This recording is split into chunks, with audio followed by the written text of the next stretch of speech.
I was attending a regional Toastmasters convention in Westchester, New York. It's a suburb just north of New York City.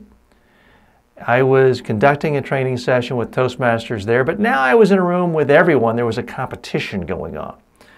A speaker comes out, and his speech title was something like, "Children and Puppies Are Nice." I mean, it seemed that saccharine, that generic, and frankly, that boring to me.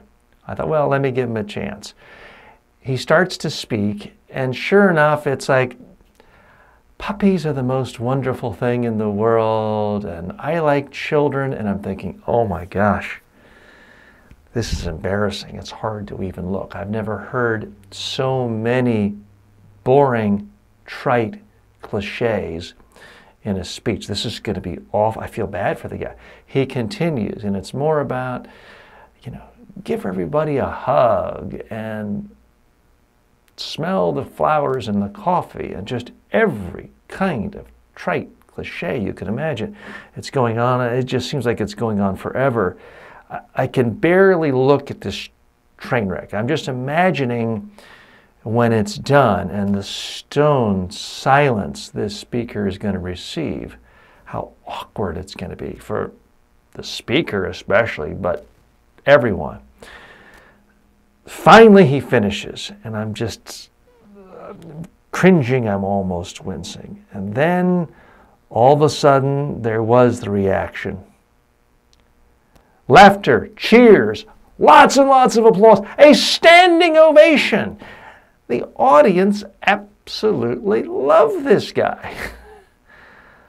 So, what are we to make from this? Well, one thing you need to take away is, I'm not necessarily the best audience for this guy's speech, certainly, but your speech either. You can't appeal to everyone.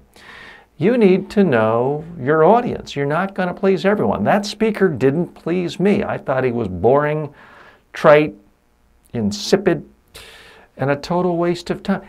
Everybody else loved him, and that's what matters for him. So keep that in mind. You're not going to please everyone all the time. And as long as you are speaking to the audience that you care about, I wasn't really the intended audience. Also realize you may hate a speaker. You can't discount them just because you don't like them. You have to look at the audience to really get a sense of how it's playing. Okay, so why do I tell that story? Couple of reasons.